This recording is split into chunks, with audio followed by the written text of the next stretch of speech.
Farouya est un orphelin étrange, avec une obsession bizarre pour les filles zombies. Cependant, sa vie change lorsque la fille la plus populaire de l'école est envoyée dans le monde Izakai, mais revient d'une manière ou d'une autre en tant que fille zombie. Maintenant, Farouya devra s'occuper d'elle tout en évitant les morsures sur son petit dingue.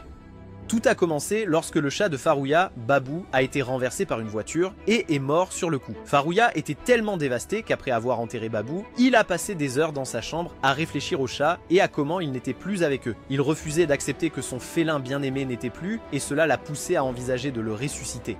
Il y a quelques années, il a rendu visite à un de ses proches et pendant sa visite, il a trouvé un vieux manuscrit qui contenait des instructions pour une potion de résurrection. Alors, Farouya n'était pas une sorcière, mais il était déterminé à essayer la potion. Il a donc déterré Babou et est monté à vélo jusqu'à un bâtiment abandonné à la périphérie de la ville. 2 jours plus tard, Farouya était retranché dans le bâtiment abandonné, travaillant sur sa potion quand il a entendu quelqu'un dehors. Curieux, il est allé enquêter et a été surpris de trouver une fille de son âge criant dans un puits. Le lendemain, sa sœur, Miro, l'a trouvé en train de mettre de la glace dans un seau et lui a demandé s'il en avait besoin pour le défi du saut de glace. Farouya lui a dit d'arrêter d'être curieuse, mais Miro a souligné qu'il était plus bizarre que d'habitude. Ne voulant pas se disputer avec elle, Farouya prit sa glace et retourna dans sa chambre où il mit la glace dans la glacière où il avait mis le corps de Babu. Après cela, il se dirigea vers l'école et en chemin, il rencontra ses amis, Yasuda, le parfait idiot, et Moji, le timide intello. En marchant, Yasuda n'arrêtait pas de parler des filles de l'académie de filles Sanka. Il s'est plaint que c'était dommage que les chemins menant à leur école et l'école des filles soient parallèles, admettant qu'il s'était inscrit à leur école parce qu'il croyait qu'il aurait la chance de draguer des filles. Farouya ne se souciait pas du sort de son ami idiot, mais comme Yasuda était aussi dense qu'un mur de briques, il ne s'en rendait pas compte et continuait de parler.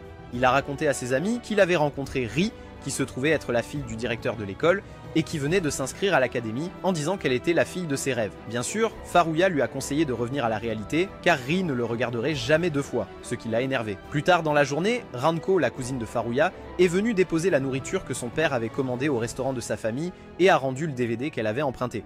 Elle avait demandé à Farouya de venir le chercher il y a quelques jours, mais comme il avait été occupé par ses leçons de potion 101, il l'avait oublié. Quand il lui a dit cela, elle l'a attrapé par le cou et a commencé à ébouriffer ses cheveux.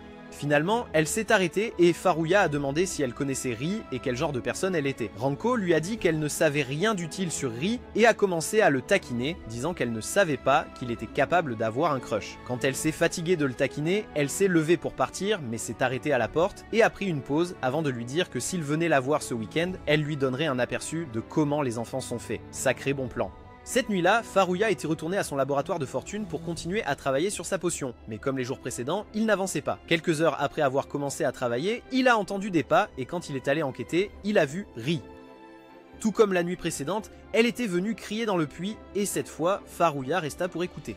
Il s'est avéré qu'elle n'aimait pas être issue d'une famille influente car elle n'était pas autorisée à aller nulle part seule. La chose choquante qu'elle a criée dans le puits était sa répugnance pour son père qui mesurait sa croissance en prenant des photos inappropriées d'elle chaque année le jour de son anniversaire. En entendant cette révélation qui mettrait cet homme dégoûtant et dégénéré sur la liste des personnes les plus recherchées par le FBI, Farouya a laissé tomber sa bouteille de jus, ce qui a fait lever les yeux à Ri. Il a essayé de se cacher, mais s'est rendu compte que cela ne servait à rien car elle l'avait déjà vu et se sentait embarrassée. N'ayant pas le choix, il l'a emmenée à l'intérieur et après quelques minutes atroces de silence pesant, Farouya a parlé, mais Ri l'a interrompu. Elle l'a supplié de ne dire à personne ce qu'elle avait dit, promettant de faire tout ce qu'il voudrait tant qu'il gardait ses secrets. Non, en réponse, cet idiot a demandé s'il pouvait parler de ce qu'elle avait fait la veille. Ri était gêné d'apprendre qu'on l'avait vu la veille et a commencé à souhaiter de mourir sur le champ. Espérant lui remonter le moral, Farouya lui a dit qu'il était compréhensible qu'elle se sente étouffée par sa vie. Il essayait encore de rassembler ses mots quand elle l'a interrompu pour lui demander s'il venait aussi à cet endroit pour crier dans le puits. Farouya lui a répondu que non et l'a ensuite emmené à son laboratoire de fortune où il a expliqué ce qu'il faisait. Il a admis qu'il se sentait découragé parce qu'il n'avait pas encore réussi à obtenir les composants du médicament correctement. Cependant, Ri l'a assuré qu'il pouvait le faire et a demandé si elle pouvait être son assistante, ce qui l'a surpris. Il a demandé pourquoi elle voulait aider et elle a expliqué que c'était parce qu'elle voulait donner son amour à un animal puisque son père n'aimait pas les animaux de compagnie et ne laissait pas en garder un. Farouya y a réfléchi un moment et lui a dit que si elle voulait vraiment aider, elle pourrait le faire en devenant son cobaye. Ri a été choqué par sa suggestion absurde, mais Farouya a ri, disant qu'il plaisantait et lui a conseillé de ne pas être aussi naïve pour croire les paroles d'un gars. Se sentant embarrassée, Ri a soutenu qu'elle n'était pas naïve, mais Farouya lui a dit qu'elle l'était et a ajouté que c'était la raison pour laquelle elle était célibataire. En réponse, elle a demandé s'il avait une petite amie et il lui a dit que non, disant qu'il n'était intéressé par personne qui n'était pas un zombie. Bien sûr, Ri a supposé qu'il se moquait encore d'elle, mais Farouya l'a assuré que ce n'était pas le cas et a expliqué qu'il était célibataire seulement parce qu'il ne vivait pas dans l'univers de The Walking Dead. Après avoir entendu cela, Ri a demandé s'il prendrait la responsabilité d'elle si elle devenait un zombie après avoir agi en tant que cobaye. Farouya a été surpris par ses paroles et juste au moment où il allait répondre, elle a ri et lui a dit de réfléchir attentivement à ses mots. Elle lui a ensuite dit adieu, promettant de le revoir le lendemain. Comme promis, Ri est revenu le jour suivant et pendant que Farouya travaillait sur la potion, elle a regardé le film de zombies qu'il avait apporté. Elle était tellement concentrée sur le film que Farouya a été surpris qu'elle ne sursaute pas ou ne crie pas quand les zombies ont commencé à dévorer un humain. Finalement, il lui a demandé de lui donner un coup de main, et alors qu'elle commençait à arracher les têtes de champignons, elle a demandé quelle plante toxique il était censé utiliser. Farouya lui a dit qu'il n'était pas sûr parce que la partie du manuscrit où le nom de la plante était écrit était illisible. Il a dit qu'il avait essayé presque toutes les plantes toxiques auxquelles il pouvait penser, mais aucune d'entre elles n'avait fonctionné. Après avoir énuméré toutes les plantes qu'il avait utilisées, Ri s'est soudainement levée et lui a demandé de l'attendre. Alors qu'elle commençait à s'éloigner, ses pensées se sont tournées vers le passé, quand elle était plus jeune et comment son père était toujours très protecteur envers elle. L'homme avait pour habitude de licencier les femmes de ménage qui laissaient Ri se blesser ou faisaient des choses qu'il n'approuvait pas, comme caresser un chat errant. Quand il n'était pas un patron cruel, il prenait des photos de Ri dans son plus simple appareil, comme si c'était la chose la plus normale à faire. Enfant, Ri n'avait pas pensé à remettre en question ses actions. Cependant, en grandissant, elle a commencé à réaliser que son père était un cochon cultivé caché. La partie triste était qu'elle se rendait compte que sa mère était au courant des sentiments cultivés de son père pour elle. Mais la femme nonchalante refusait de faire quelque chose à ce sujet. Quand elle était à l'école, il envoyait toujours son Alfred à l'apparence ancienne pour la surveiller comme un faucon. Cette surveillance constante mettait Ri mal à l'aise, mais elle ne pouvait rien y faire. Sa seule source de joie était son amie Juri, que son père lui permettait heureusement de garder comme amie parce qu'elle venait d'une famille de haute classe.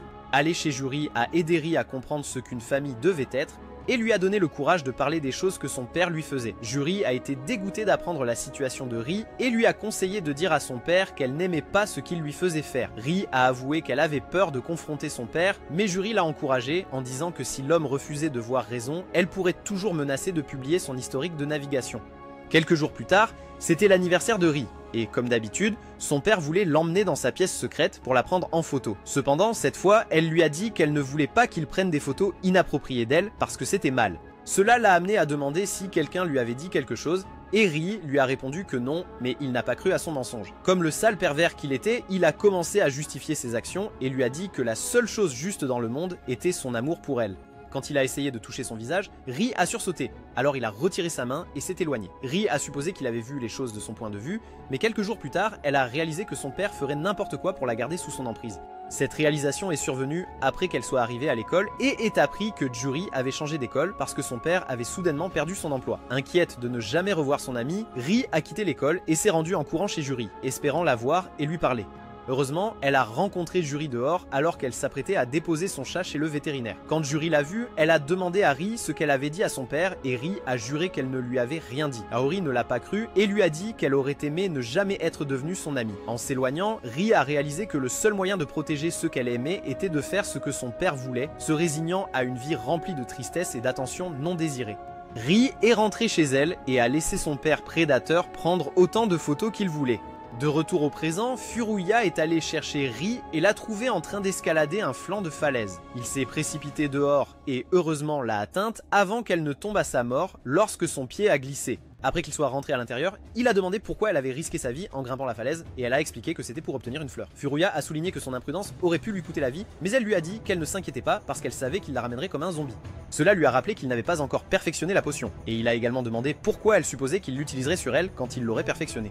En réponse, Ri le supplia de la ramener à la vie si le Grim Reaper venait un jour pour elle. Quand ils retournèrent finalement au laboratoire de fortune, Ri présenta à Furuya la fleur d'hortensia qu'elle avait cueillie, disant qu'elle était toxique. Furuya ne la crut pas car son grand-père sénile grignotait souvent les feuilles et il était toujours en pleine forme. Néanmoins, Furuya prit la fleur d'elle et la broya en une pâte avec les autres ingrédients. Lorsqu'il eut terminé, il versa le mélange dans une tasse et demanda à Ri de le tenir pendant qu'il déballait enfin retirer le corps de Babu de la glacière. Une fois qu'il avait récupéré Babu, il a repris la concoction et l'a versée dans la gorge du chat. Ils ont ensuite attendu quelques minutes, observant le corps inerte de Babu, mais rien ne s'est passé. Finalement, ils ont tout rangé et ont décidé de rentrer chez eux. Dehors, Furuya a dit à Ri qu'il avait fini d'expérimenter et qu'il était temps de mettre Babu au repos. Ri se sentait triste en entendant cela, parce que cela signifiait qu'elle ne pouvait plus sortir avec lui, alors elle a promis de revenir le lendemain pour l'aider à enterrer Babu. Quand elle a commencé à s'éloigner, Furuya a remarqué qu'elle traînait le pied droit et a demandé quel était le problème. Elle a expliqué qu'elle s'était tordu la cheville en glissant plus tôt, mais l'a rassuré qu'elle pouvait encore marcher correctement. Feriya ne la croyait pas, et avant qu'elle ne le sache, elle était portée style mariée et déposée sur le dos de son vélo. Peu de temps après, ils sont arrivés au tunnel menant à la maison de Ri, et elle a insisté pour que Furuya la laisse là, car elle ne voulait pas que son père sache qu'elle était sortie en cachette. Alors qu'ils se disaient au revoir, ils ignoraient que le père de Ri les regardait depuis la fenêtre de sa chambre avec des jumelles. L'homme était furieux que sa fille traîne avec un garçon, alors quand elle a essayé de rentrer par la porte de derrière, il est sorti et l'a giflé.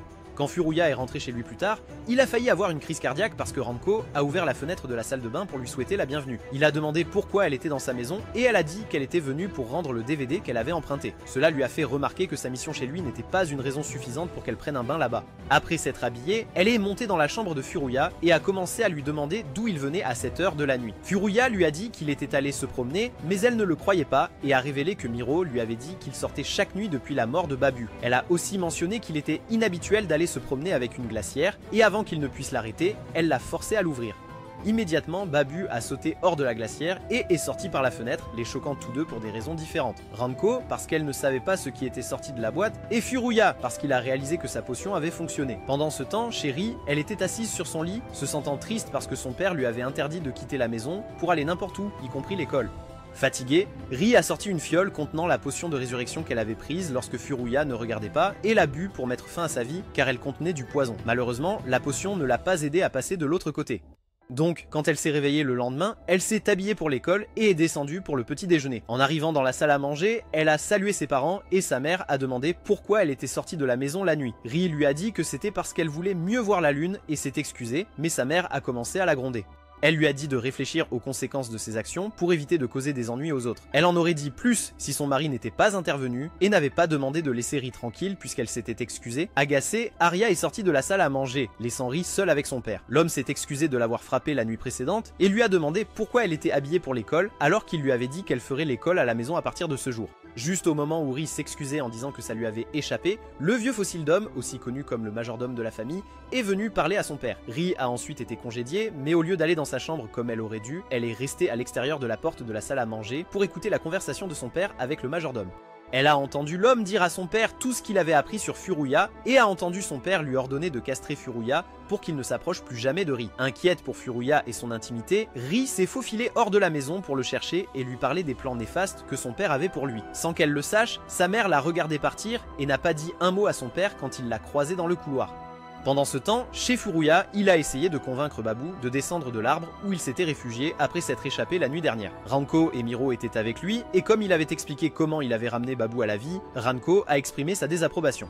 Elle a dit que ce qu'il avait fait était immoral et inacceptable, et Miro était d'accord avec elle, disant que son obsession pour les zombies était devenue une maladie. Furuya a essayé de les convaincre que Babu était toujours le même, mais Ranko était sceptique car elle était convaincue qu'il commencerait à attaquer les gens. Furuya a soutenu que ces choses n'arrivent que dans les films et les histoires, mais Ranko a maintenu ses propos. Le moment d'après, Babu est parti, alors Furuya et Ranko l'ont poursuivi, espérant l'attraper. Peu après leur départ, leur grand-père est sorti de la maison et a demandé à Miro ce qui s'était passé. Elle a expliqué que son frère idiot avait ramené leur chat d'entre les morts, ce qui a fait rire le vieux fou qui a dit qu'il avait bien fait.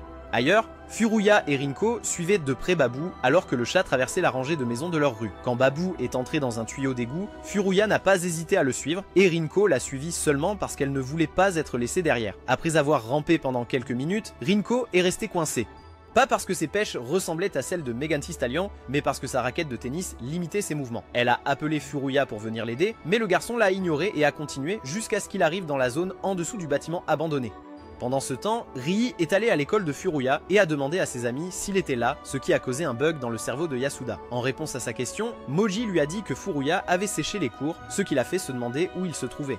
Yasuda a ensuite demandé pourquoi elle cherchait leur ami, et sans réfléchir, elle a dit que c'était parce qu'il allait devenir un eunuque malgré lui. Heureusement, elle l'a dit à voix basse, donc Yasuda n'a pas entendu ce qu'elle a dit, et quand il lui a demandé de répéter, elle lui a dit de ne pas s'inquiéter et est partie. Comme elle ne connaissait pas la maison de Furuya, elle a décidé de se rendre au bâtiment abandonné pour le chercher, ignorant que le majordome passait en voiture et l'a vu. Sans hésitation, le vieil indicateur a appelé son père pour l'informer que sa fille s'était échappée de prison et a demandé s'il devait la ramener. Danichiro était furieux d'apprendre que Rii lui avait désobéi, mais au lieu de demander au majordome de la ramener, il lui a ordonné de la suivre. En même temps, Furuya avait suivi Babu jusqu'à un vieux cimetière avec des buissons d'hortensia et il a été surpris de voir le chat grignoter les feuilles. En regardant autour de lui, il réalisa que la falaise au-dessus était l'endroit où il avait sauvé Rii de tomber la nuit précédente. Il se disait juste à quel point c'était dangereux quand il aperçut la fille en question marchant le long de la falaise. Rii ne l'avait pas remarqué et il n'essaya pas de l'appeler. Au lieu de cela, il a observé pendant qu'elle continuait à marcher. Quelques instants plus tard, Rii entendit la voix de son père lui demander pourquoi elle était si loin de chez elle. Choquée, elle se retourna pour trouver son père debout là avec le majordome alors qu'il répétait sa question. Quand elle ne répondit pas, il s'approcha d'elle, lui disant que si elle rentrait à la maison avec lui, il oublierait son insubordination. Lorsqu'il fut assez près, il essaya de caresser son visage comme il le faisait normalement, mais Rii repoussa sa main. Elle lui a alors dit que même si elle était sa fille, il n'avait pas le droit de revendiquer son corps ou son cœur, car il lui appartenait. Elle a dit que tout ce qu'elle voulait, c'était la liberté de vivre sa vie comme elle le souhaitait et non pas comme il voulait qu'elle vive. Cela l'a amené à demander quel type de liberté elle voulait, mais Rii avait trop peur pour répondre car elle savait que si elle le faisait, elle aurait des ennuis. Comme elle n'a pas parlé, il lui a pris la main et a essayé de l'emmener avec lui. Mais Babu n'a pas semblé apprécier la façon dont il l'a malmené, alors il s'est précipité à son secours. Danichiro a failli avoir une crise cardiaque quand il a vu le chat, mais Rii était contente de le voir vivant et en bonne santé, alors elle a échappé à son père et a couru vers lui. La réalisation que le médicament avait fonctionné l'a choquée, mais avant qu'elle ne puisse faire quoi que ce soit, son père est venu vers eux avec une cravache. Il avait l'intention de frapper Babu avec, mais comme Rii a essayé de l'arrêter, elle a été frappée et a perdu pied. Furuya a regardé impuissant tandis qu'elle tombait, se faisait couper par la branche qui dépassait du côté de la falaise et finissait par toucher le sol. Au moment où elle a touché le sol, il a commencé à pleuvoir presque comme si le ciel était en deuil. Furuya est allé la voir et a découvert qu'elle était morte et partie. Il lui a crié de se lever, essayant de se convaincre qu'elle lui faisait une blague, mais la réalité de la situation lui faisait face. Soudain, sa demande qu'il la ramène comme un zombie lui vint à l'esprit, mais il repoussa cette pensée, refusant de lui faire cela. Cependant, il ne pouvait pas se résoudre à partir tout de suite, et alors qu'il se tenait sous la pluie en pleurant, il entendit faiblement Rii l'appeler. Quand il a regardé dans sa direction, il a été surpris de la trouver debout avec ses intestins sortant de son ventre. Il essayait de comprendre ce qu'il voyait alors qu'elle s'approchait de lui, mais il ne trouvait aucune réponse. Finalement, elle l'a atteint et avec un sourire sur le visage, elle lui a dit qu'il avait tenu sa promesse de la ramener. Pendant qu'ils avaient leur moment, il a cessé de pleuvoir et le majordome a dit à Danichiro que les dieux avaient sauvé Rii. Immédiatement, il s'est levé et est allé voir sa fille, lui disant qu'il devait aller à l'hôpital. En la touchant, il a découvert qu'elle n'avait pas de pouls et Rii lui a dit que c'était parce qu'elle n'était plus un être vivant. Elle lui a aussi dit qu'elle n'était plus sa fille, puis elle s'est éloignée. Danichiro l'a supplié de rester, mais elle l'a ignoré et est partie avec Furuya, ce qui l'a beaucoup agacé. Quelques heures plus tard, Danichiro s'est immergé dans la baignoire avec des photos de Rii en repensant aux événements de la journée, comme s'il s'agissait d'un film à succès qui venait de sortir au cinéma. Il se retrouva inconsciemment à tendre la main vers Rii alors qu'elle s'éloignait, mais elle ne se retourna jamais. Pendant ce temps, les domestiques bavardèrent sur lui et Rii dans le couloir lorsque sa femme est rentrée à la maison. Elle a demandé de quoi il chuchotait et ils lui ont dit que Rii avait fugué de chez elle. Elle a demandé des nouvelles de son mari et ils ont dit qu'il était dans le bain depuis son retour à la maison, alors elle est allée le voir. Arya ne semblait pas dérangée par le fait qu'il avait des photos inappropriées de leur fille traînant et exigea de savoir où était Rii. Elle dit que si cela se savait que Rii s'était enfui, cela ruinerait sa réputation en tant que présidente du conseil scolaire, et elle ne pouvait pas l'accepter. Quand elle a demandé s'il savait où était Rii, le majordome est soudainement apparu à la porte et a dit qu'elle était probablement avec Furuya. En entendant le nom de Furuya, Danichiro s'est soudainement levé et a déclaré la guerre à Furuya, disant qu'il ferait tout pour sauver Rii des griffes maléfiques de Furuya. En même temps, dans la maison de Furuya, il tenait l'estomac de Rii alors qu'elle le cousait habilement pour empêcher ses intestins d'en sortir. Lorsqu'elle a terminé, elle a noué un bandage autour et a dit joyeusement à Furuya qu'elle était contente de ne plus ressentir de douleur. Elle a tellement souri que Furuya l'a attrapée et lui a demandé comment elle pouvait être heureuse dans une telle situation. Rii a timidement admis que c'était parce que c'était sa première fois dans la chambre d'un garçon et que cela la rendait heureuse pour une raison quelconque. Son aveu l'a stupéfait et il est resté silencieux, alors elle a tourné son attention vers la fenêtre, passant la tête par la fenêtre pour profiter de la fraîcheur de la brise du soir. Furuya a essayé de l'ignorer, mais elle l'a appelé et a pointé du doigt l'arbre voisin où Babu se reposait. Il a été soulagé de voir le chat, mais surpris que ses yeux soient redevenus normaux, se demandant comment cela s'était produit. Alors qu'il regardait Babu faire son truc, Rii lui a dit que Babu avait dit qu'il aimait s'allonger dans l'arbre. Alors Furuya a demandé comment elle le savait. Elle a expliqué qu'elle pouvait d'une certaine manière comprendre le chat, ce qui a fait se demander à Furuya si c'était un truc de zombie. À un moment donné, Furuya a demandé à Rei si cela ne la dérangeait pas d'être une zombie et elle lui a répondu que non. Cependant, elle a dit qu'il devait assumer la responsabilité de lui faire vivre tout ce que vivent normalement les filles. Même s'il comprenait pourquoi elle voulait cela, il a quand même demandé pourquoi, lui faisant supposer qu'il y avait quelque chose qui clochait avec sa demande. Espérant le faire lui dire ce que c'était, elle lui a attrapé les épaules et l'a secoué. Mais parce qu'elle était maintenant un zombie, sa prise était très forte. Étant le gentleman qu'il était, Furuya n'a pas souligné que sa prise rivalisait avec celle d'un gorille. Mais avant qu'il ne puisse dire ce qu'il voulait, il a remarqué que Ri lui lançait un regard de désir. La prochaine chose qu'il a su, c'est qu'elle se penchait pour l'embrasser, et étant le crétin qu'il était, il a aussi commencé à se pencher. Malheureusement, il n'a jamais eu ce baiser parce que Ranko a crié son nom d'en bas, lui disant de descendre et de l'affronter pour l'avoir abandonné dans le tunnel. Il a essayé de se défendre, mais la tsundere de rang S n'était pas d'accord, alors il lui a demandé de l'attendre. Avant de quitter la pièce, il a instruit Rii de ne pas aller n'importe où, promettant de revenir dès qu'il a envoyé Ranko sur son chemin. Dès qu'il est parti, Rii a commencé à remettre en question son action précédente et s'est demandé si elle avait vraiment été sur le point de l'embrasser. Quand Furuya est descendu, il a convaincu Ranko de l'accompagner à la rive, et pendant qu'ils y étaient, elle lui a donné une bonne raclée, même s'il s'est excusé de l'avoir abandonné. Une fois qu'elle a fini de le frapper, elle a demandé ce qu'il adviendrait de Babu maintenant qu'il était un zombie.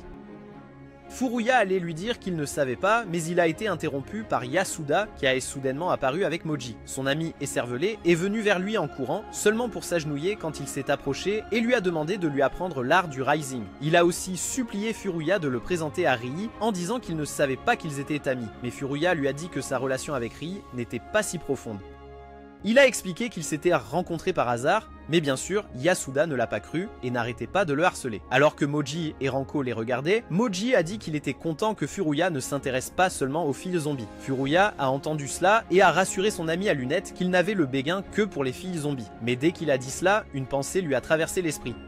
Il a réalisé que les dieux de l'intrigue lui avaient livré une fille zombie et a soudainement commencé à sourire, ce qui a poussé Ranko à demander s'il avait été possédé par un chat du Cheshire. De retour chez lui, Rii s'est lassée d'attendre son retour, alors elle a décidé de prendre une douche pour passer le temps puisque personne n'était à la maison. Pendant qu'elle était sous la douche, le grand-père de Furuya est entré, la faisant se sentir gênée et essayer de se couvrir. Elle s'inquiétait aussi d'avoir été découverte, mais à sa grande surprise, le vieux fou lui a sauté dessus en l'appelant Sata. Heureusement, elle a réussi à le repousser et a couru à l'étage juste au moment où Miro ouvrait la porte d'entrée et entrait dans la maison. Quand le grand-père est sorti de la salle de bain, il a essayé de sauter sur Miro en l'appelant Sata. Miro a utilisé le sac de course qu'elle tenait pour l'arrêter et a demandé ce qui se passait. Il n'arrêtait pas de l'appeler Sata et disait que c'était un miracle qu'elle ait été ressuscitée. Elle lui a également dit que le nom de sa grand-mère n'était pas Sada, mais Kyo, ce qui a amené le vieil homme à remettre en question ses actions. Pendant ce temps, Rii était en sécurité dans la chambre de Furuya, et bien qu'elle ait eu peur, elle se sentait soulagée que personne ne l'ait suivie. Lorsque Furuya est rentré chez lui plus tard, il a été surpris de trouver Rii allongée par terre en simple serviette. Il a fait de son mieux pour ne pas la regarder, mais a échoué, car son cerveau cultivé, amateur de zombies, fonctionnait à plein régime. Il a réalisé qu'il se trouvait dans une situation qu'il ne pouvait qu'imaginer dans le passé et a commencé à saigner du nez à cause de son excitation. Quand il s'est finalement calmé, il a demandé à Rii de se lever du sol et de s'habiller, mais elle lui a dit qu'elle ne pouvait pas, expliquant que son corps était raide. Ce qui l'a poussé à lui soulever la main, et c'est à ce moment-là qu'il a réalisé que la rigidité cadavérique s'installait. Submergé par la culpabilité, il s'est promis qu'il trouverait un moyen de ralentir le processus de décomposition du corps de Rii. Avec cela à l'esprit, il a pris Rii, l'a posée dans son lit, puis a augmenté la climatisation avant de partir dormir ailleurs. Le matin, il a demandé à Miro de lui prêter son livre sur l'embaumement, mais elle lui a dit qu'elle l'avait donné à quelqu'un. Quand il est retourné dans sa chambre, il a mis un panneau « Ne pas entrer » et alors qu'il était assis à regarder Rii, son père l'a appelé pour descendre déjeuner. Craignant que quelqu'un puisse entrer dans sa chambre en son absence, il a décidé de mettre Rii dans le placard. Après avoir terminé sa tâche, il a entendu l'estomac de Rii gronder et a promis de lui apporter quelque chose à manger une fois qu'elle pourrait bouger à nouveau, même s'il ne savait pas quoi lui prendre. Pendant ce temps, Ranko quittait juste la maison de Rii après avoir fait une livraison quand une de ses cadettes du club de tennis a soudainement surgi des buissons. Elle a demandé à la fille pourquoi elle se cachait dans les buissons et elle a expliqué qu'elle était venue voir Rii parce qu'elle était absente de l'école. Ranko a fait remarquer qu'elle aurait pu le faire en frappant à la porte, au lieu de rôder dans les buissons et d'essayer de remporter le prix du plus gros louche de l'année. Après avoir dit cela, Ranko a commencé à s'éloigner, mais la fille l'a suivi et a commencé à lui parler de Rii, ce qui ne l'intéressait pas. Cependant, elle ne lui a pas demandé d'arrêter, ni essayé de la renvoyer pour des raisons qu'elle seule connaît, et a continué à marcher.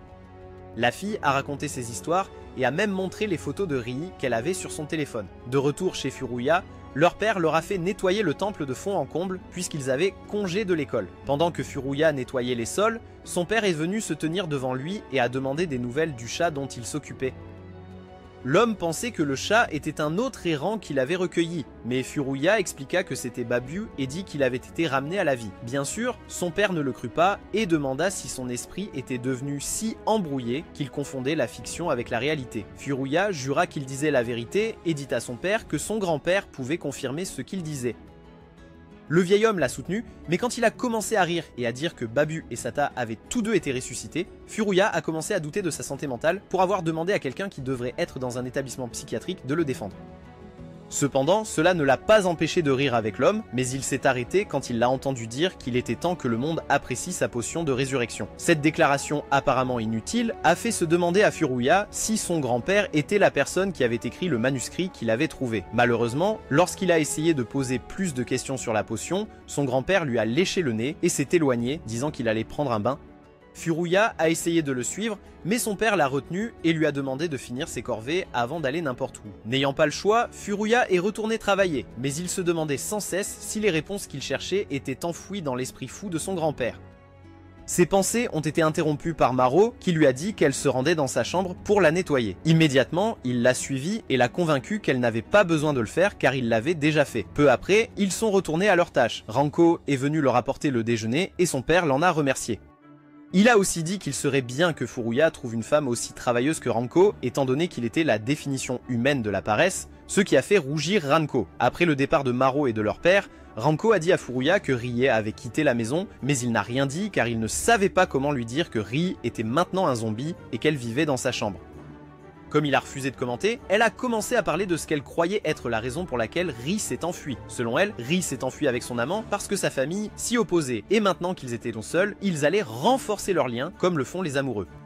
Pendant qu'elle parlait, Furuya s'imaginait faire ces choses d'avec Rie, mais Ranko a gâché son rêve en disant que Rie n'était pas son genre. Après l'avoir taquiné un peu, Ranko lui a dit au revoir, mais au lieu de rentrer directement chez elle, elle est montée dans la chambre de Furuya pour emprunter un DVD. En entrant dans la chambre, elle a été surprise de trouver la pièce glaciale, alors elle a éteint la clim et a commencé à regarder les DVD. En faisant cela, elle a remarqué une mèche de longs cheveux noirs sur le sol et l'a ramassée par curiosité, se demandant comment elle était arrivée là. Soudain, elle a eu l'impression d'être observée depuis le placard, mais quand elle est allée vérifier, elle n'a vu personne. Elle mit cela sur le compte de son imagination débordante, se retourna et fut soudainement plaquée au sol par Rie. Utilisant sa force monstrueuse, Rie maintint Ranko au sol et refusa de la lâcher, même lorsque Ranko commença à se débattre. Finalement, Ranko a eu une bonne vue de Rie et a été surprise que la fille disparue de la famille Senka soit la personne qui l'a malmenée. Elle a essayé de repousser Rie lorsque la fille a commencé à tâtonner et à serrer ses terres, mais n'a pas pu, car la fille en spa était bien plus forte qu'elle. Le moment suivant, elle a remarqué que Rie saignait et est devenue inquiète. Mais quand elle a réalisé que Rie n'était pas préoccupée par sa blessure, elle a conclu que quelque chose n'allait pas. Juste au moment où elle commençait à soupçonner que Rie pourrait être un zombie, Rie a déchiré le devant de sa chemise, la faisant crier. Sa voix a été entendue par Furuya, et immédiatement, il s'est précipité vers sa chambre après avoir déduit que la fille têtue était entrée dans sa chambre. En arrivant là-bas, il a trouvé Rie en train de lécher les parties exposées de Ranko et l'a tirée en arrière. Mais Rie était tellement ailleurs qu'elle a tourné son attention vers Furuya et l'a embrassé. Furuya était tellement choqué qu'il n'a pas bougé, même lorsque Ranko a crié à nouveau, jusqu'à ce que Rie le lâche. Ranko s'est ensuite approché et a demandé une explication sur la présence de Rie dans sa chambre et pourquoi elle était blessée. Lorsqu'il n'a pas expliqué, elle a bien regardé Rie, et une fois qu'elle a confirmé que la fille était un zombie, elle a attaqué Furuya avec son réveil, l'accusant d'être un meurtrier sans cœur et d'avoir transformé la pauvre Rie en l'objet de ses fantasmes tordus. Alors qu'il essayait de se défendre et d'expliquer ce qui s'était passé, Babu est apparu à la fenêtre et a appelé Rie à le suivre. Quand Furuya et Ranko ont réalisé ce qui se passait, Rie était déjà sorti par la fenêtre et suivait Babu à quatre pattes. Confus quant à la direction qu'il prenait, Furuya les a suivis. Mais avant cela, il a dit à Ranko d'aller chercher leur grand-père du bain. Quand il a finalement trouvé Babu et Rie, ils étaient dans un champ plein de fleurs d'hortensia, grignotant les feuilles. Alors que Furuya commençait à se demander pourquoi ils mangèrent les feuilles, il a remarqué que les pupilles de Rie revenaient à la normale et l'instant d'après, elle a retrouvé ses esprits. Quand elle l'a vu, elle a essayé de parler, mais sa serviette est tombée à ce moment-là, ce qui l'a fait crier de surprise et demander pourquoi elle était dehors sans vêtements. Furuya n'a pas répondu à sa question, mais lui a demandé de lui laisser un moment avant de sauter du toit pour prendre une chemise et la lui lancer. Pendant qu'elle faisait cela, il a déduit que manger les feuilles des fleurs prolongeait les effets de la potion de résurrection. Quand il a dit cela à Ri, il a entendu la voix de son grand-père derrière lui, disant qu'il était fier de lui. Immédiatement, Furuya s'est retourné pour regarder le vieil homme qui refusait de lâcher Ranko, et il lui a dit que bien que la potion fonctionnait, elle n'était pas complète. Selon le vieil homme, prendre la concoction une seule fois sans absorber plus de toxines de la fleur entraînerait une perte de rationalité et de mouvement. Il a dit que pour conserver le corps d'un zombie, il fallait s'assurer qu'il faisait régulièrement de l'exercice, vivent dans un environnement froid et renouvellent souvent les toxines dans leur corps en mangeant les feuilles de la fleur. Juste au moment où il allait en dire plus, Ranko a lancé un pot de fleurs qu'il a frappé à l'arrière de la tête, le faisant redevenir son idiot habituel. Maro, qui avait observé tout l'échange avec son père, s'approcha et prit la main du vieil homme pour le conduire à l'intérieur de la maison. Après leur départ, Furuya regarda dans la direction où se trouvait Ri et décida qu'il ferait tout son possible pour empêcher son corps de se décomposer. Il était tellement perdu dans ses pensées qu'il ne remarqua pas son père s'approcher de lui avant que l'homme ne demande qui était Ri. Furuya n'a pas dit à son père qui elle était, mais a plutôt demandé s'il pouvait lui permettre de vivre avec eux pour le moment. Il a dit qu'elle n'avait nulle part où aller et qu'il se sentait responsable de son bien-être, ce qui a surpris son père car il n'avait jamais connu Furuya pour s'occuper de quelque chose qui n'était pas lié aux zombies. Bien sûr, il ne savait pas que cette affaire était liée aux zombies et il n'y avait aucun moyen pour Furuya de lui dire cela. Après avoir pris en compte la demande de son fils, l'homme a accepté de laisser Ri rester, ce qui a rendu Ri et Furuya heureux. Après cela, Ri et Ranko se sont regardés dans les yeux pendant un bref instant, essayant apparemment de se comprendre. Ranko a été la première à rompre le contact visuel, et après l'avoir fait, elle a taquiné Furuya un peu, puis a attrapé une chemise pour couvrir ses parties exposées avant de partir.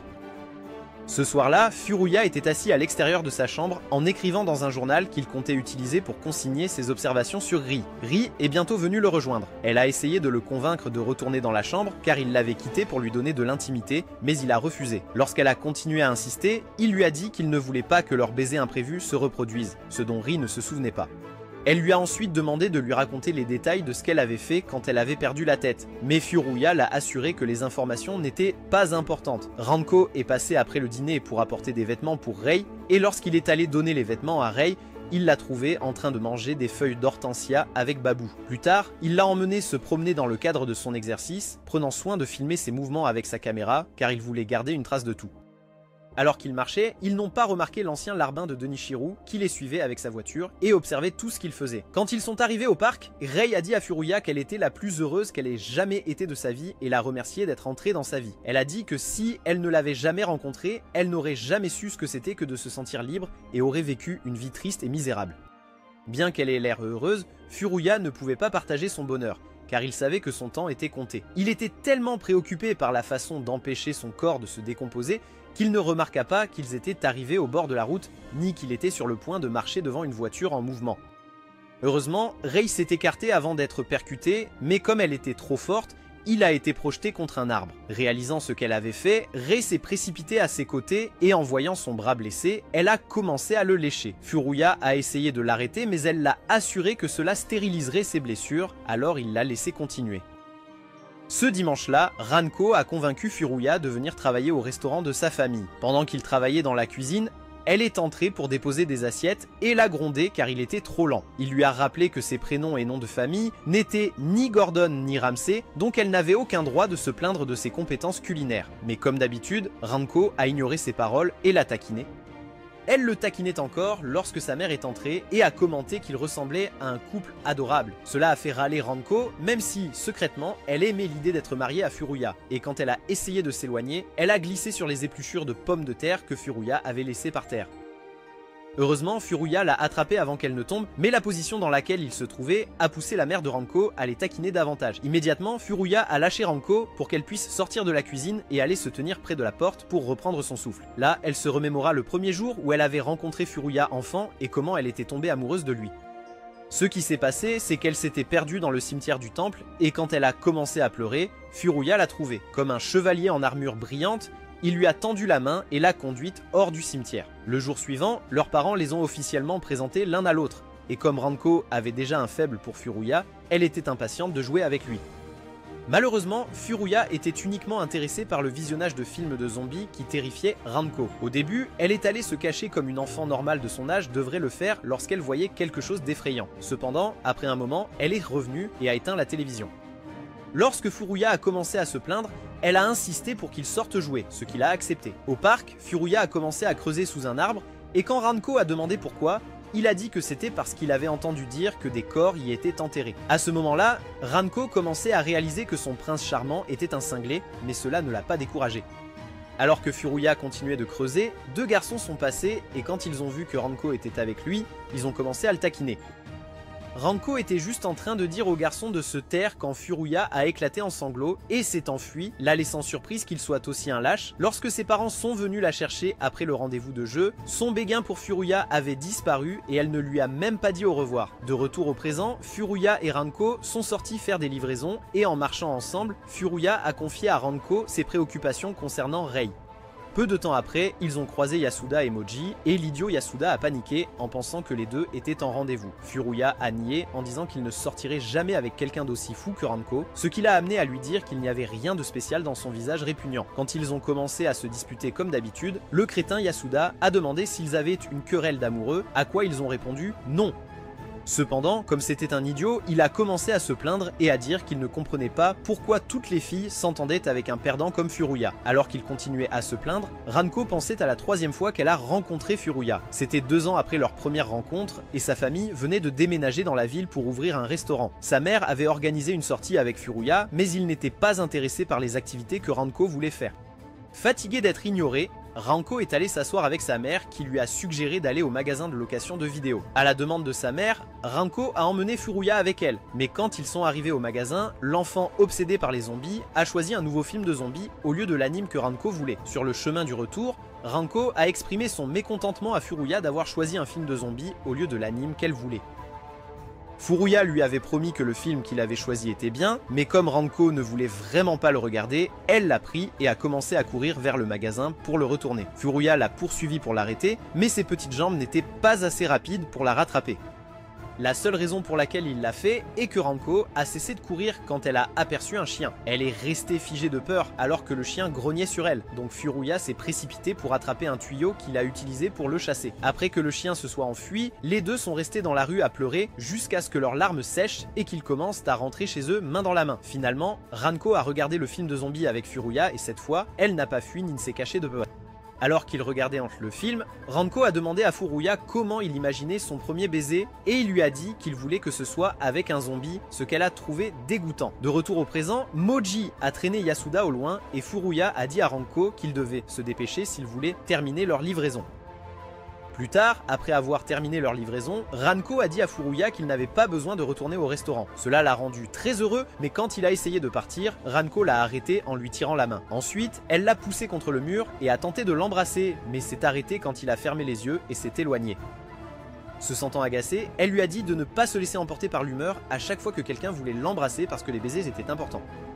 Après avoir dit cela, elle s'est enfuie et ne s'est arrêtée que lorsqu'elle est arrivée à un endroit surplombant la ville, et a crié à haute voix qu'elle ne perdrait pas contre Ri. Au fil de la nouvelle semaine, Furuya a continué d'enregistrer chaque détail sur Ri en utilisant son appareil photo et en écrivant également dans son journal. Un soir, il a remarqué que Babu a craché une boule de feuilles d'hortensia non digérée et a réalisé que Ri avait fait la même chose. Cependant, elle a refusé de le faire devant lui, donc il a supplié et imploré, disant que cela faisait partie de ses recherches. Ri lui a alors dit qu'en échange de la filmer en train de cracher une boule de feuilles, il devait faire tout ce qu'elle voulait et il a accepté. À la fin, ce qu'elle voulait, c'était faire du shopping. Comme elle le faisait toujours quand elle vivait chez ses parents, Furuya se sentait mal à l'aise dans le magasin de vêtements, mais parce qu'il voyait combien cela rendait Ri heureuse, il ne se plaignait pas et l'aidait à choisir une robe. En attendant qu'elle finisse avec le vendeur, il se demandait s'il était judicieux de la laisser se promener alors que le soleil brillait, il est donc parti chercher quelque chose. Au moment où il est revenu, Ri sortait du magasin vêtu de la robe qu'elle avait choisie. Il était momentanément stupéfait, ne se rendant pas compte qu'il avait lâché qu'elle était jolie. Cependant, Ri ne l'a pas entendu et il a refusé de le répéter. Alors qu'ils s'éloignaient du magasin, ils ne remarquèrent pas qu'ils étaient suivis par les hommes de Danichiro. Les hommes appelèrent Danichiro pour lui dire que leur mission se déroulait bien, et il leur ordonna de ne pas agir tant que Ri n'était pas seul. Inconscients de leurs poursuivants, Furuya et Ri entrèrent dans une maison hantée où Furuya faillit se faire dessus tellement il avait peur. Ri était tellement émue par son cadeau attentionné qu'elle avait envie de pleurer. Cependant, comme elle était maintenant un zombie, elle réalisa qu'elle ne pouvait pas pleurer. Pourtant, elle a exprimé sa gratitude et a promis de l'aider à tout apprendre sur les vrais zombies. À ce moment-là, son estomac a grondé, alors Furuya lui a dit de manger ses feuilles pendant qu'il allait chercher quelque chose pour lui. Dès qu'il a disparu, les hommes de son père ont décidé d'agir. Mais avant qu'ils ne puissent l'atteindre, Yasuda est apparu. L'idiot s'est émerveillé en disant que c'était le destin qu'ils se soient rencontrés et a insisté pour l'emmener quelque part où elle pourrait mieux se détendre. Ri a essayé de refuser son offre, mais il l'a tirée de sa chaise avant qu'elle ne puisse le faire et l'a traînée jusqu'à l'entrée du centre commercial. Après qu'il soit sorti, Ri est restée à l'intérieur et lui a dit qu'elle n'aimait pas être au soleil. L'imbécile a insisté pour qu'elle vienne jouer dehors. Il essayait encore de la convaincre lorsque deux des hommes qui la suivaient l'ont attrapé tandis que le troisième a asséné un coup à Yasuda tel que Saitama. Effrayée, Ri a crié et donné des coups de pied au gars qui la tenait et grâce à sa super force, elle a réussi à les battre. Ces cris pouvaient être entendus à l'intérieur du centre commercial et lorsque Furuya était revenu à leur table pour constater son absence, il s'est précipité dehors. À sa surprise, il trouva Ri balançant les restes d'un banc qu'elle avait arraché du sol et utilisé pour battre ses agresseurs. Quand elle le vit, elle laissa tomber le banc et courut vers lui, disant qu'elle était contente qu'il soit venu à son secours, même si elle avait fait tout le sauvetage toute seule. Il s'approcha alors de l'un des hommes pour l'interroger. Mais pendant qu'il faisait ça, un autre est venu derrière lui et l'a attrapé. Alors que les deux hommes travaillaient ensemble pour kidnapper Furuya, Ri a essayé de les suivre, mais le stupide Yasuda a choisi ce moment pour se réveiller et lui attraper le pied. Elle a réussi à se libérer, mais au moment où elle est arrivée sur le parking, les hommes avaient forcé Furuya à monter dans une voiture et étaient partis. Alors que Furuya luttait contre ses liens, les hommes ont appelé Danichiro pour l'informer qu'ils avaient attrapé Furuya et non Ri comme prévu. Étonnamment, Danichiro n'était pas en colère et leur a dit d'amener Furuya à lui sans lui faire de mal. Quelques jours avant ce fiasco, Miro et ses amis discutaient de l'existence des zombies. Ichi était convaincue que leur professeur d'art était un zombie parce qu'elle avait remarqué que la femme agissait étrangement et l'avait vu manger quelque chose de sanglant. Metro a confirmé qu'elle avait également été témoin du comportement étrange de la femme et a ajouté qu'elle apportait généralement quelque chose avec elle dans un sac de sport. Espérant découvrir le secret que la femme gardait, les trois filles se sont cachées dans la salle d'art après l'école. Lorsque le professeur est arrivé, elles l'ont observé depuis leur cachette et ont été convaincues que ce qu'elle avait dans son sac était vivant quand elles l'ont vu lui donner un foie ensanglanté à manger. Malheureusement, leur couverture a été découverte quand ils ont accidentellement poussé une des sculptures sur la table. Finalement, l'enseignante les a ramenés chez eux et pendant le trajet, elle a expliqué qu'elle avait amené son crocodile de compagnie à l'école parce qu'elle avait peur qu'il s'échappe. Puisqu'ils n'étaient toujours pas convaincus qu'elle était humaine, ils ont demandé pourquoi elle semblait malade et avait perdu du poids récemment. La femme a expliqué qu'en nourrissant son animal de compagnie, elle s'était laissée emporter et avait mangé l'un des foies crus, ce qui lui avait causé des problèmes d'estomac. Le lendemain après l'école, les filles se sont arrêtées dans un parc et quand Ichi a commencé à se plaindre de la difficulté de trouver un zombie, Miro a révélé qu'un zombie vivait chez elle. Les filles ont été surprises et lui ont demandé de leur dire tout ce qu'elle savait sur Ri, donc elle l'a fait. Cependant, quand elle a mentionné que c'était Furuya qui le lui avait dit, Ichi a perdu intérêt et a dit qu'elle ne croirait jamais rien de ce que Furuya disait parce qu'il était aussi fou que leur grand-père. Miro lui a dit qu'elle ne la forcerait pas à croire et alors qu'elle commençait à rentrer à la maison, Ichi a dit à Miro de dire à sa mère d'apprendre à Furuya à être raisonnable. Au moment où elle a dit cela, Maiko lui a rappelé que la mère de Miro était décédée, alors elle s'est excusée, mais Miro lui a dit qu'elle n'était pas en colère car elle se souvenait à peine de sa mère. Après avoir quitté ses amis, Miro est allée faire des courses, mais elle n'a pas pu s'empêcher de penser à sa mère. Elle n'avait pas menti en disant qu'elle se souvenait à peine de la femme, mais il y avait un vague souvenir qui lui est revenu à l'esprit.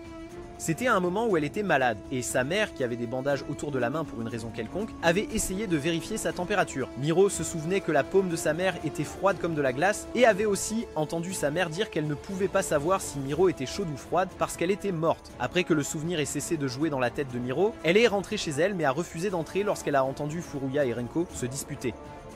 Au lieu de cela, elle est allée visiter la tombe de sa mère et a été déçue en voyant les biscuits laits que Furuya avait laissés en offrande. Cependant, elle ne les a pas enlevés et a seulement ajouté quelque chose à l'offrande. Elle était encore debout près de la tombe quand Ri est passé et a demandé ce qu'elle faisait là. Miro a dit qu'elle rendait visite à sa mère. alors Ri a décidé de rester avec elle. Mais soudain, elle a commencé à louer Miro. Elle a dit que Miro était une personne incroyable parce qu'elle gérait bien toutes les tâches ménagères. Miro a essayé de minimiser ce que Ri disait, mais Ri a insisté sur le fait que c'était vrai et a demandé si elle pouvait aider avec les tâches à l'avenir. Miro a refusé, mais Ri a insisté et en regardant Miro, elle a été rappelée de sa mère. Se sentant dépassée, elle détourna le regard de Ri, lui faisant croire que quelque chose n'allait pas, alors elle essaya de vérifier sa température. Elle se rendit vite compte de la bêtise de son geste en se rappelant qu'elle était un zombie et qu'elle ne pouvait pas faire la différence entre le chaud et le froid. Encore une fois, Miro se souvint de sa mère et sans réfléchir, elle appela Ri « maman ». Mais quand elle réalisa son erreur, elle fut embarrassée et s'enfuit. Malheureusement, elle a trébuché sur une pierre et est tombée, alors Ri l'a aidée à rentrer à la maison et à soigner la blessure.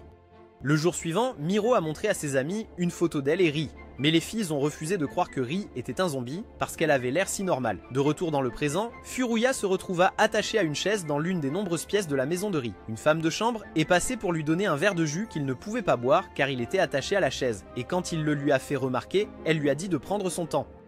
Après son départ, il continuait de crier et de hurler pour que quelqu'un vienne le détacher, mais il fut ignoré. Lorsque la porte s'ouvrit à nouveau, c'était Ri qui... mère, et elle a demandé s'il était celui qui s'occupait de Ri. La façon dont elle posait la question laissait entendre qu'elle faisait référence à autre chose, et elle l'a confirmé en demandant jusqu'où lui et Ri étaient allés. Il lui a dit que Ri n'était pas ce genre de fille, mais elle a supposé qu'il le disait seulement parce qu'il ne voulait pas paraître prétentieux en refusant de coucher avec un zombie. Quand elle a commencé à rire et à appeler Ri un monstre qui allait pourrir, Furuya a demandé pourquoi elle parlait ainsi de son enfant. Arya a répondu qu'elle n'était pas la mère de Ri et a révélé que la mère de Ri était la première épouse de Danichiro. Comme elle était d'humeur bavarde, elle a décidé de raconter à Furuya l'histoire de la famille Sanka, en commençant par l'enfance de Danichiro. Elle a dit que toutes les domestiques qui travaillaient pour la famille Sanka étaient considérées comme des épouses potentielles pour Danichiro. Cependant, peu importe leurs efforts, ils ne leur accordaient jamais la moindre attention. Elle a dit qu'elle est entrée dans la famille en tant que l'une des domestiques, et après avoir entendu des autres que Danichiro pourrait être un batteur pour l'autre équipe, elle s'est déterminée à prouver qu'ils avaient tort. Quand il est revenu de l'université, elle a commencé à travailler dur, et cela a porté ses fruits parce qu'elle était régulièrement appelée à ses côtés. Cependant, malgré tous ses efforts, il n'est pas tombé amoureux d'elle, et elle a commencé à se demander si les rumeurs à son sujet étaient vraies. Un jour fatidique, sa famille a organisé un tournoi d'escrime et invité des gens du quartier. Après que Danichiro ait gagné son premier match, il a failli se battre avec son adversaire parce qu'il avait réalisé que l'homme l'avait laissé gagner. Il s'est avéré que comme sa famille était le principal sponsor du tournoi, il avait été décidé que Danichiro gagnerait le tournoi. Cependant, Danichiro était le genre d'homme qui aimait gagner de manière déloyale, et il l'a fait savoir en jetant son gant avec colère sur le sol. Après le tournoi, une fille en fauteuil roulant s'est approchée de lui pour lui rendre son gant, et elle lui a dit de ne pas être en colère que le match était truqué. Elle a dit que tant qu'il pouvait s'entraîner dur pour cela, ses efforts n'avaient pas été vains. Pour une raison quelconque, ses paroles l'ont marqué, et quelques jours plus tard, Danichiro s'est présenté chez elle et l'a demandé en mariage. Lorsque sa famille a appris ce qu'il avait fait, elle s'est opposée à l'union, disant qu'il n'accepterait pas quelqu'un d'une lignée inconnue dans leur famille. Ils ont essayé de faire renoncer Danichiro au mariage, mais cet homme a maintenu sa décision et a menacé de quitter la famille s'il n'acceptait pas sa future épouse. N'ayant pas le choix, ils l'ont laissé l'épouser, mais le mariage n'a pas duré longtemps car elle est morte en donnant naissance à Ri. Sa mort a tellement affecté Danichiro qu'il est tombé malade, devenant l'ombre de lui-même, et il serait mort si Arya ne s'était pas occupée de lui. Il l'a épousée après avoir récupéré, et Arya avait été si heureuse, mais après quelques années, son bonheur a disparu. C'était parce qu'il refusait d'être avec elle et passait tout son temps et son énergie à choyer Ri, et peu importe ce qu'Arya faisait, elle se sentait toujours comme une étrangère. Cependant, elle n'a jamais pensé qu'il y avait quelque chose d'étrange dans l'amour de son mari pour sa fille, jusqu'à ce que le majordome lui montre ce que Danichiro faisait à Ri derrière des portes closes. La scène lui a tiré des larmes et lui a aussi fait comprendre que son mari n'était qu'un homme malade courant après le fantôme de sa femme décédée à travers sa fille. Après avoir terminé son histoire, Arya a essayé de séduire Furuya en lui disant qu'elle pouvait lui offrir la chaleur qu'un zombie ne pouvait pas.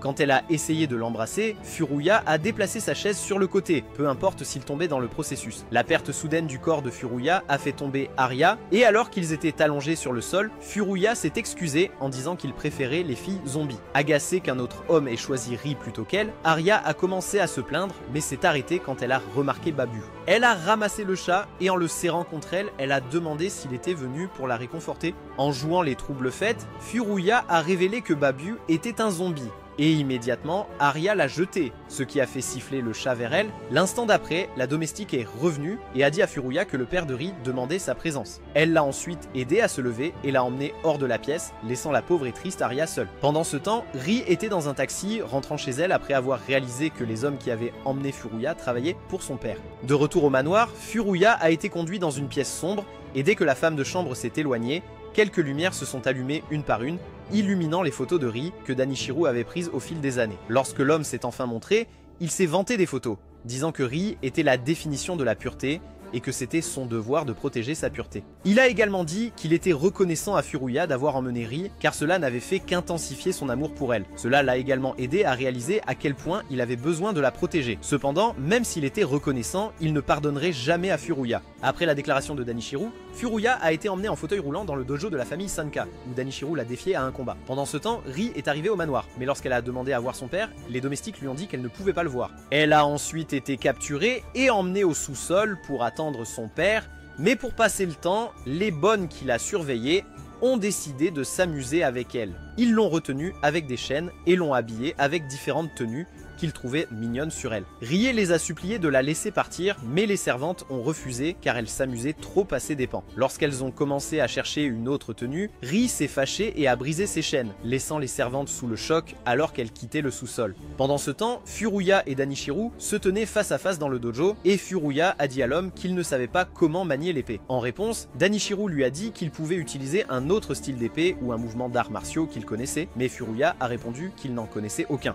Agacé, Danichiro l'a traité de faible et de misérable imbécile, disant qu'il ne comprenait pas ce que sa fille voyait dans un gars avec zéro talent et compétences. Après avoir entendu cela, Furuya a retiré son masque et a commencé à se moquer de l'homme pour ne pas comprendre sa fille. Il a dit que Danichiro était égocentrique de le défier en duel pour déterminer qui garderait Ri comme si elle était un objet. Il a aussi dit que s'il était Ri, il voudrait aussi être libre de son contrôle et vivre comme il l'entend. À ce stade, Danichiro en avait vraiment assez, mais Furuya s'en fichait et continuait de parler en disant des choses qui l'énervaient encore plus. Finalement, Danichiro en avait assez entendu, et comme Furuya lui tournait le dos, il ne remarqua pas quand l'homme se jeta sur lui. Au moment où il se retourna, l'épée de Danichiro transperçait son ventre et ressortait de l'autre côté. Au moment où Rii est entrée et a vu ce que son père avait fait, elle a crié de choc, attirant l'attention des domestiques qui se tenèrent dehors. Cependant, Furuya n'a pas bronché, et avant que Danikaru ne comprenne ce qui se passait, le garçon fou a imité Tanjiro en donnant un coup de tête à l'homme. Il a ensuite tourné son attention vers Ri et a failli perdre la tête quand il a vu qu'elle était habillée en lapin Playboy. Lorsqu'il a tenté de se précipiter vers elle, Danikaru l'a interpellé, demandant comment il se faisait qu'il ne ressentait pas de douleur malgré une épée dans l'estomac. Cela a fait réfléchir Furuya pendant un moment, et il a conclu que parce que Ri avait léché sa blessure, une partie de la toxine était entrée dans sa déclaration, et à cause de cela, ses récepteurs de la douleur étaient paralysés. En d'autres termes, il était à moitié zombie. Et quand il a dit cela à Danikaru, l'homme s'est énervé et a essayé de l'attaquer. Heureusement, Rii a réagi rapidement et a désarmé son père avant qu'il ne puisse blesser Furuya à nouveau. Elle lui a dit que s'il souhaitait continuer le combat, elle serait volontiers son adversaire, ce qui l'a surpris. Se sentant perdu, Danikaru lui a dit que tout ce qu'il voulait, c'était trouver un remède à sa maladie, et qu'il avait tout planifié pour qu'il parte à l'étranger. Il était sûr que s'il consultait différents médecins à l'étranger, il trouverait un remède. Mais Rii lui a dit qu'elle ne se souciait pas de trouver un remède. Elle a expliqué qu'elle ne voulait pas quitter Furuya et qu'elle était prête à pourrir pour rester à ses côtés. Danikaru ne comprenait pas pourquoi elle était prête à tout risquer pour un inconnu comme Furuya, et quand il a mentionné cela, Furuya s'est approché de lui. Dirigeant sa colère contre Danikaru, il a dit à l'homme d'arrêter de penser à lui-même et de considérer pour la première fois ce que Rii voulait dans sa vie. Cette déclaration a poussé Danikaru à se souvenir de la dernière fois, et il a réalisé que depuis que Rii était enfant, il dictait toujours les choses qu'elle faisait. Pas une seule fois il ne lui a laissé décider par elle-même ou faire quelque chose qu'elle voulait faire, et cela lui a fait réaliser qu'il avait été un père terrible. Submergé, il a commencé à pleurer. Mais Furuya l'a surpris en disant qu'il comprenait son besoin de protéger sa fille.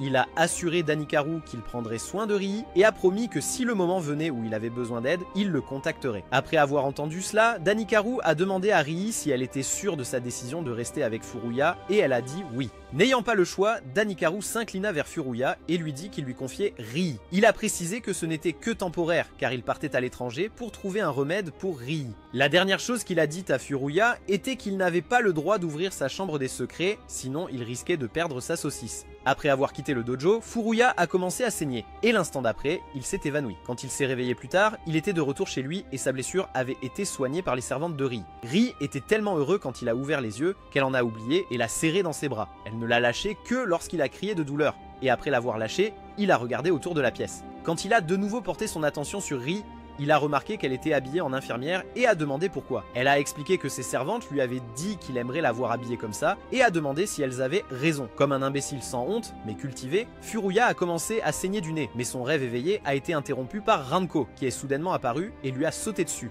Quand elle a commencé à demander comment il s'était blessé, Rii a pris la parole et s'est excusé, disant que c'était de sa faute. Après l'avoir écouté, Ranko s'est présentée formellement à Rii en disant qu'elle était la fiancée de Furuya, mais Furuya a crié que c'était un mensonge. Cependant, Ranko a soutenu que c'était vrai et lui a rappelé qu'il avait accepté de l'épouser quand ils étaient enfants. Il lui a ensuite dit d'arrêter de parler des choses qu'il avait faites ou dites quand il était enfant. En réponse, Ranko l'a attrapé par le cou et a commencé à le taquiner. Et en les regardant, Rii a réalisé que Ranko aimait Furuya. Quelques jours plus tard, Furuya se sentait beaucoup mieux. Alors il a accompagné Rii pour sa promenade nocturne et alors qu'ils rentraient chez eux, ils sont tombés sur une affiche. L'affiche faisait la publicité du prochain festival de feux d'artifice. Et Rii a dit à Furuya qu'elle voulait y aller puisqu'elle n'en avait jamais vu auparavant. Ne voyant aucun inconvénient, Furuya a accepté de l'y emmener, ce qui a rendu Rii si heureuse que Furuya l'a taquinée pour avoir agi comme une enfant. Quand ils sont rentrés, Rii est monté à l'étage et Furuya est allé dans la chambre de son grand-père pour demander des conseils sur la manière de conserver le corps de Rii.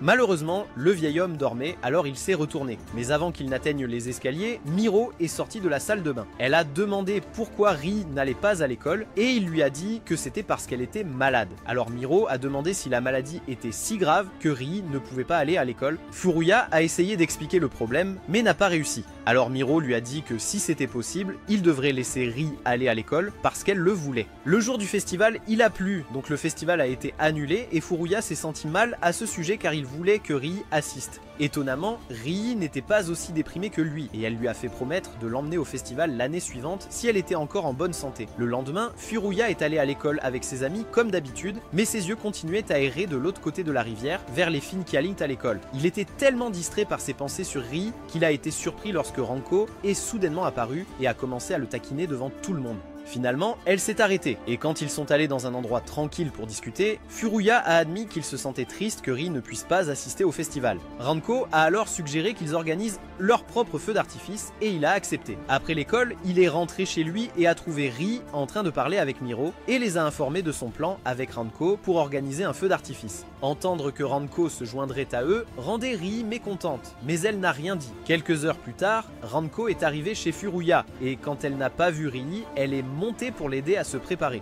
Pendant qu'il faisait cela, Rii a demandé à quel point elle et Furuya étaient proches, et Ranko lui a dit qu'ils étaient amis d'enfance. Elle a dit que Furuya avait toujours été bizarre depuis qu'il était jeune, cependant, cela ne voulait pas dire qu'il n'était pas une bonne personne. Elle a également dit à Rii qu'il avait accepté d'organiser le feu d'artifice parce qu'il voulait qu'elle soit heureuse, même s'il ne se souciait pas des feux d'artifice. Quand Ranko a fini d'habiller Rii, Rii lui a demandé si elle aimait Furuya, et Ranko lui a répondu que oui. Elle a ensuite posé la même question à Rii, mais Rii a hésité à répondre pour des raisons évidentes. Alors Ranko lui a dit qu'il n'y avait pas de problème à aimer Furuya. Elle a dit qu'elle était d'accord pour avoir Rii comme rival, et elle lui a conseillé de tenter sa chance. Mais Rii lui a dit qu'elle ne pouvait pas. Elle a dit que Furuya ne faisait attention à elle que parce qu'elle était un zombie, ce qui a poussé Ranko à lui donner une tape sur les fesses, avant de lui dire de ne pas se sous-estimer. Elle a conseillé à Rii de ne pas abandonner la course avant même de l'avoir commencé, et cela a semblé améliorer l'humeur de Rii. Finalement, les filles sont allées rejoindre les frères et sœurs, et peu après, elles ont allumé les feux d'artifice et ont apprécié de les regarder tout en riant et en parlant. Quelques jours plus tard, Rii est rentrée chez elle pour emballer certaines de ses affaires, car elle retournait à l'école. En sortant de sa chambre, Airiya est apparue et lui a dit qu'elle ne se mêlerait de rien la concernant à son retour à l'école. Rii accepta ces mots et quitta le manoir pour rejoindre Furuya qui attendait dehors. En marchant, Rii remercia Furuya de lui avoir permis de retourner à l'école car elle était heureuse. Il lui a dit que c'était son choix et qu'elle devait être prudente quand elle était dehors pour que son corps ne soit pas abîmé. Au lieu de rentrer chez elle, ils se sont arrêtés dans le bâtiment abandonné et assis côte à côte, Furuya a avoué qu'il voulait qu'elle reste ainsi aussi longtemps que possible. Rhea lui a alors dit qu'elle voulait faire autant de choses qu'elle le pouvait avant de disparaître. Après avoir entendu cela, Faria s'est levé et s'est rapproché de la piste de bowling. Comme il avait le dos tourné, il ne remarqua pas que Rhys se perdait jusqu'à ce qu'il se retourne et qu'elle lui saute dans les bras. La force avec laquelle son corps le percutait le fit tomber, et alors qu'il était allongé là, la fille zombie l'embrassa, mais contrairement à la première fois, elle le mordit. C'est tout pour la vidéo d'aujourd'hui. Si vous avez apprécié la vidéo, faites-le nous savoir en commentant Gojo Senpai. N'oubliez pas de regarder la prochaine vidéo.